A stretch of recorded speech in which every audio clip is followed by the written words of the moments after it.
अरे राजा के जब जे घूंघट में रहेला घर में, जब ओकरा अंदर से ई शब्द निकलेला, ई गाना गुनगुनाला, भैया ये अलग उमंग देला, अलग आप लोग के प्यार भाई। और ये गाना कब सुननी लोग? जब खाना बनत रही, मोबाइल गैस के पास रखा जाई, बस गाना बाजत, आप केतनो खाना लिया के धर लो, 50 आदमी बना के चाहे 100 आदमी बनावा, बस गाना बाजे अब बस खियावते जाइए, पूरी छना जाइए, खिलाते जाइए। कैसे कैसे कि जी राजा भाई नोए छत बानी, अरे राजा के कि जी राजा भाई नोए छत बानी, अरे लागे ना सया के हो के नजरिया, कि जी राजा भाई नोए छत बानी,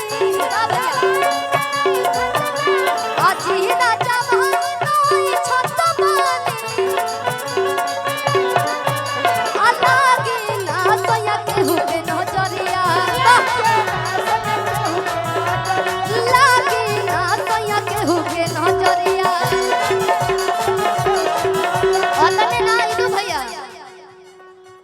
आ हीरो बाड़ो ना जाए से वही ठत बानी, हीरो बाड़ो ना जाए से वही ठत बानी, सोचे है सोधर लोई की पतरिया, लागी ना सया के हो के नजरिया, लागी ना सया के हो के नजरिया,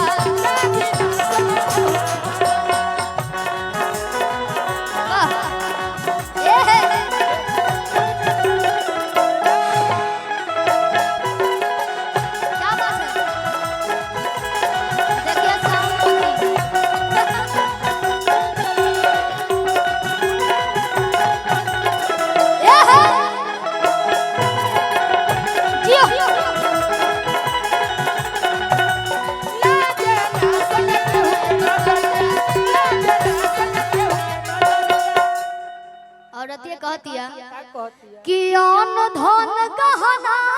गुरिया, अरे बातिए देह बुझी, किस नुरा बाजे ताके मोहगे का होई, अरे काटिए देह बुझी, मेरारू में उताकत हो जाला जो खाली तनिको मरद तनी छेड़छाड़ करस न कहीं। काली के रूप धले लो दुर्गा के, ऐसे कहल बा नारी दुर्गा से कम नहीं है, है ना? मुका मुका लगे जाना तो बोला, औरत ये कहली से जाना तो बोला, गिन के 3 मुका मार धरती में। हाँ हो कि गहन कि अन धन गहना गुरिया, बाती रहते हो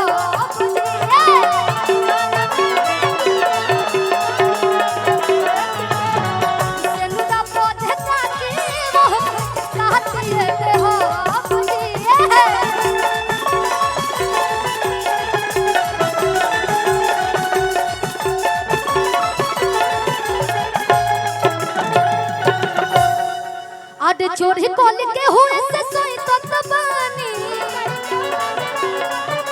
अपनी घेरे में उठो तो बैठो तो बानी,